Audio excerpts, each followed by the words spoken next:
Doctor साहब, मेरी समझ में तो कुछ भी नहीं आ रहा है। आप प्लीज मुझे सब कुछ साफ साफ बताइए। ब्लड कैंसर है आपको और बहुत ही एडवांस स्टेज पे पहुंच चुका है। वैसे मेडिसिन और थेरेपी से इसका रोका जा सकता है, यानी कुछ महीने आपको और मिल जाएंगे। यानी मेरी मौत को कुछ महीने और टाला जा सकता है। लेकिन डॉक्टर, अगर मैं ये ट्रीटमेंट ना लूं तो और कितना जी पाऊंगी मैं? कुछ साफ साफ नहीं कहा जा सकता, शायद 6 महीने। डॉक्टर साहब, मेरी आपसे बस एक रिक्वेस्ट है। जी कहिए। आप मेरी इस बीमारी के बारे में मेरे परिवार को या किसी और को कुछ नहीं बताना। जी। Thank you.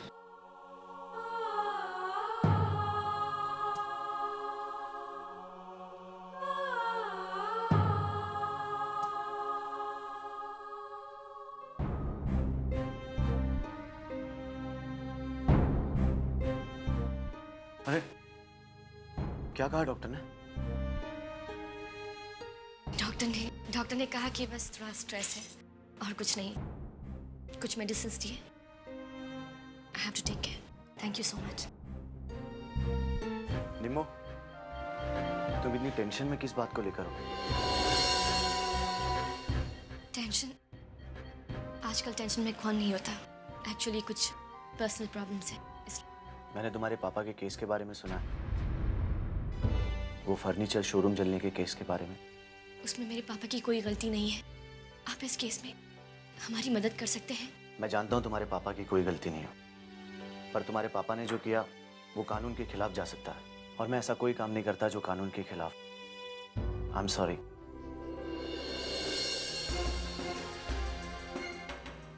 बहुत बुरे हालात से गुजर रही है निम्मो। पता नहीं ये वक्त उसे कहाँ लेके जाएगा।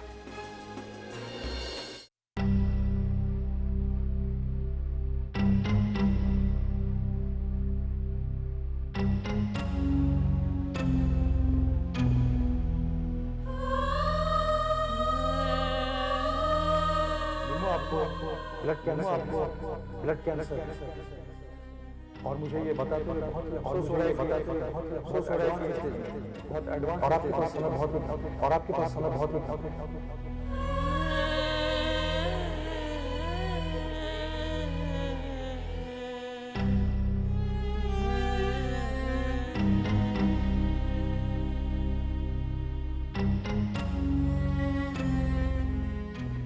तुम सब जब छोटे थे तब हमारी बेटियों को पहले से जिंदगी सिखा दो। मैं कहता था नहीं, हमारी बेटियों को जिंदगी खुद जीना।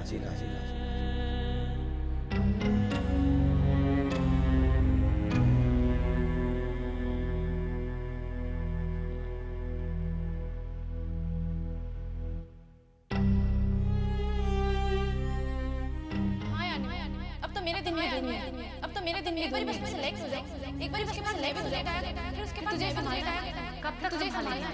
कब तक संभालेगी?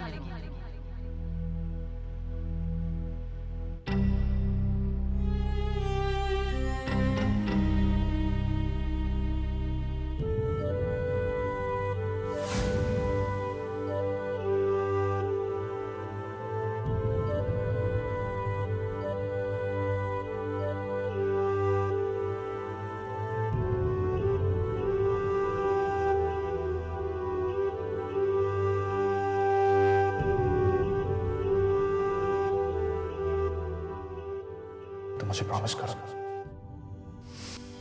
तुम कभी मुझसे दूर नहीं जाओगे। मुझे तुमसे और कुछ नहीं चाहिए, बस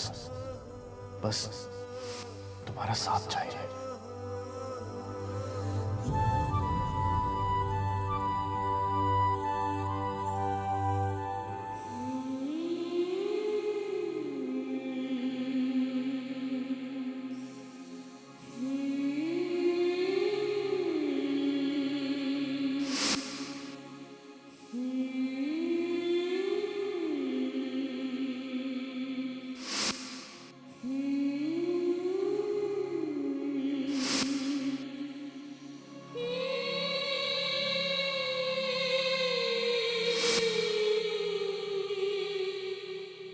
हम वादे करते हैं, साथ जीने मरने की कस्में खाते हैं, बिना ये जाने कि कोई और हमारी जिंदगी का सफर तय करता है।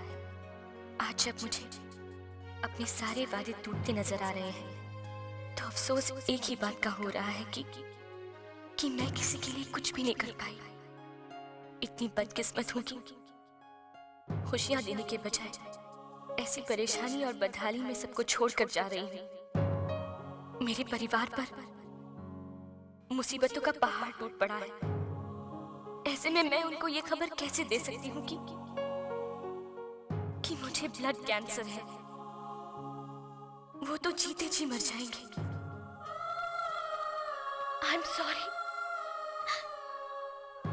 मैं किसी के लिए कुछ नहीं कर पाई।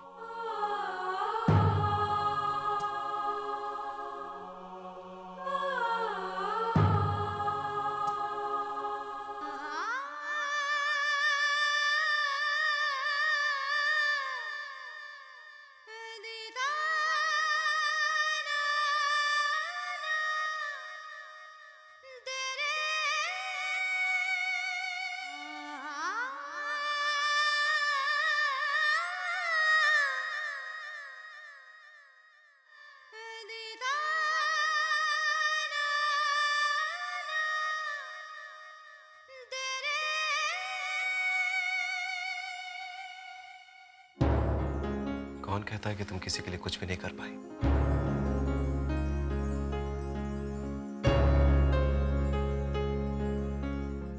निमो, तुम चाहती हो कि तुम सबको हमेशा खुश रखो, पर ऐसा तो भगवान भी नहीं कर सकता ना।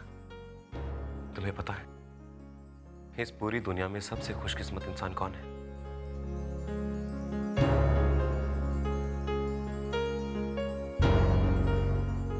मैं। क्योंकि तुमने मुझसे शादी की है। And I'm so sorry, क्योंकि मुझे तुम्हें कभी बताने का मौका ही नहीं मिला कि तुम्हें अपनी जिंदगी में पाकर मैं कितना खुश हूं।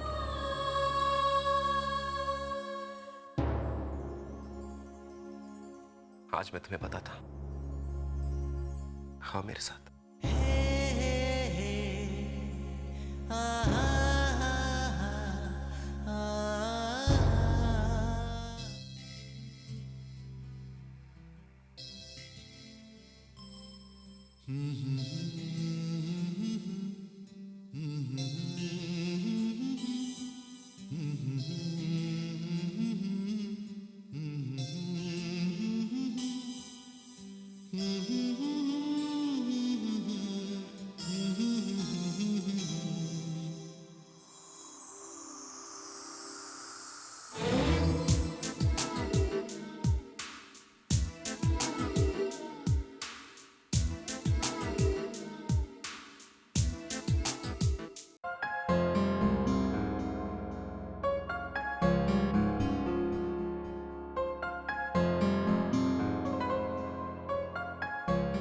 तुम्हारे लिए।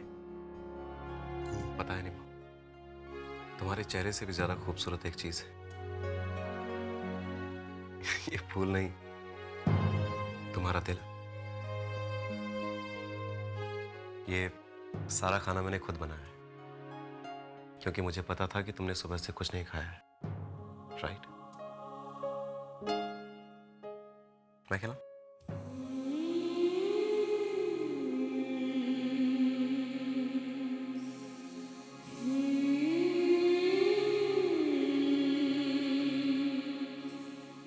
पलाश, मुझसे इतना भी प्यार मत करो कि मैं उसे संभाल ना सकूं। ये तो कुछ भी नहीं है निमो।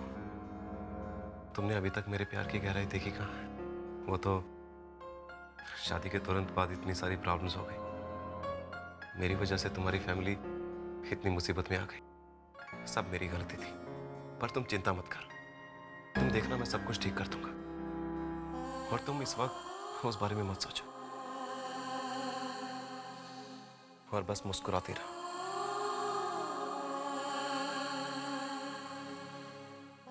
अगर मुस्कुराती रहूंगी तो खाऊंगी कैसे?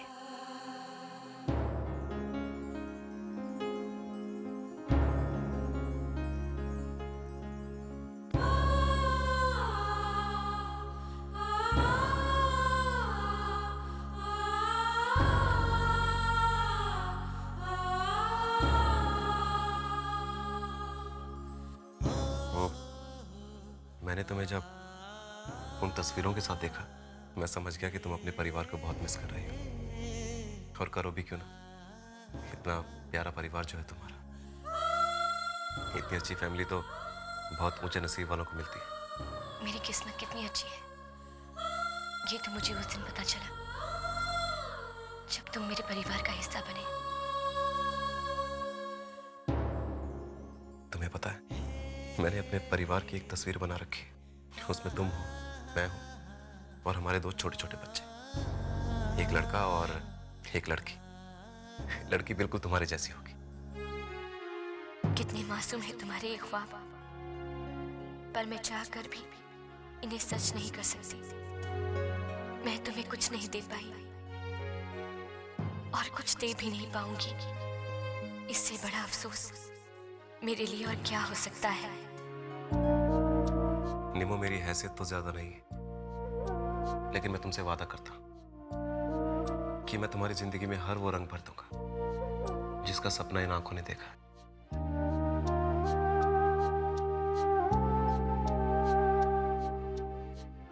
मेरा एक काम करोगी?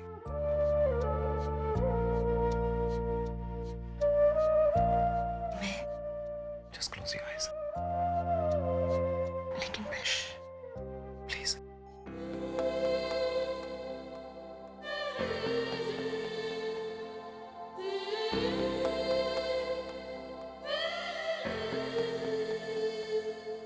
और अपनी आंखें तब तक मत खोलना जब तक मैं वापस नहीं आता।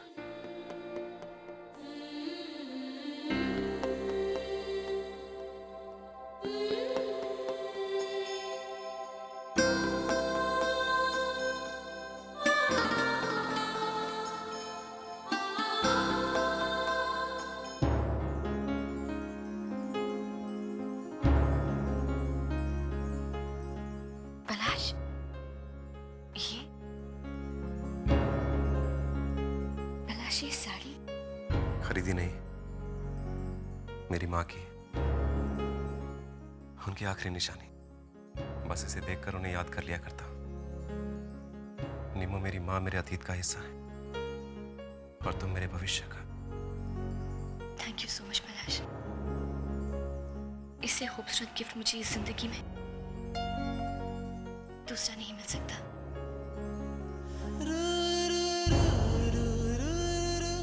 निमो, जी चाहता है बस तुम्हें देखता रहूं और ये वक्त यहीं ठहर जाए। मुझसे ज्यादा ये और कौन चाहेगा कि वक्त यहीं ठहर जाए। लेकिन वक्त क्या सोच रही हो? कुछ नहीं पलाश, मैं भी आई।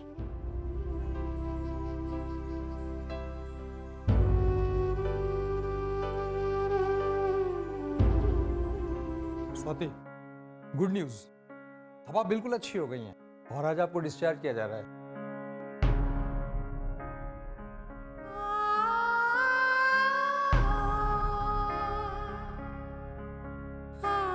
चलो अच्छा हुआ तुम जल्दी ठीक हो गई।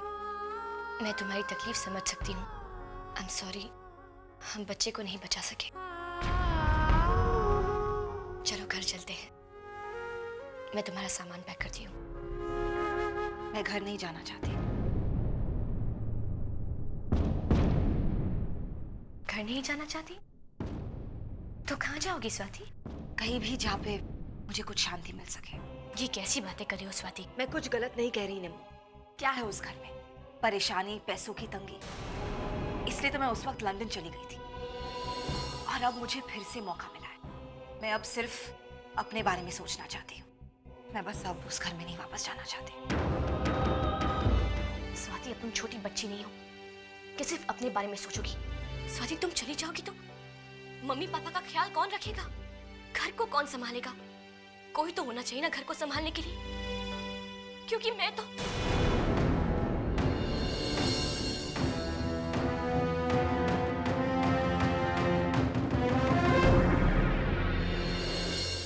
उन्होंने हमें सब कुछ दिया, अपनी हैसियत से ज्यादा हम पे खर्च किया ताकि हम कोई कमी महसूस ना कर सके। और आज आज जब वो बुरे दौर से गुजर रहे तो का साथ देने के बजाय तुम उनको छोड़कर जाना चाहती हो। मैं उसकी जिम्मेदार नहीं हूं निम्मो, और अब मेरा फैसला नहीं बदलने वाला।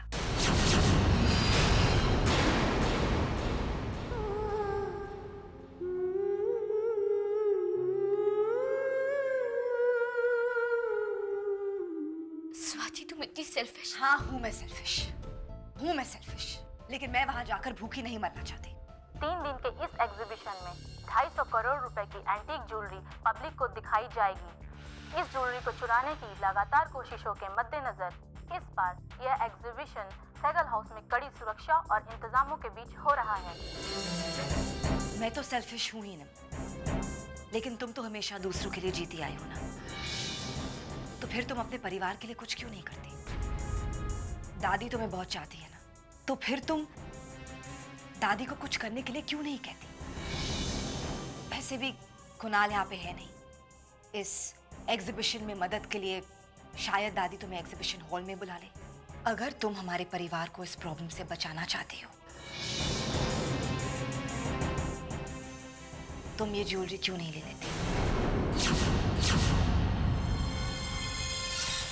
तुम ये क्या कह रही हो स्वाति? मेरी समझ में नहीं आ रहा है। तुम कैसे समझोगी निम्मो? तुम तो हमेशा दूसरों के बारे में ही सोचती आई हो, सैगल परिवार के बारे में, जबकि उनसे तुम्हारा नाता टूट चुका था। कुणाल के बारे में, जबकि तुम्हारी शादी उससे टूट चुकी थी। तुमने तो कुणाल और नताशा की शादी बचाने के लिए क्या कुछ नहीं किया। सबके लिए सब कुछ किया, सिर्फ अपने परिवार को छोड़कर। अब तो अपनों के लिए कुछ करो, पापा के लिए।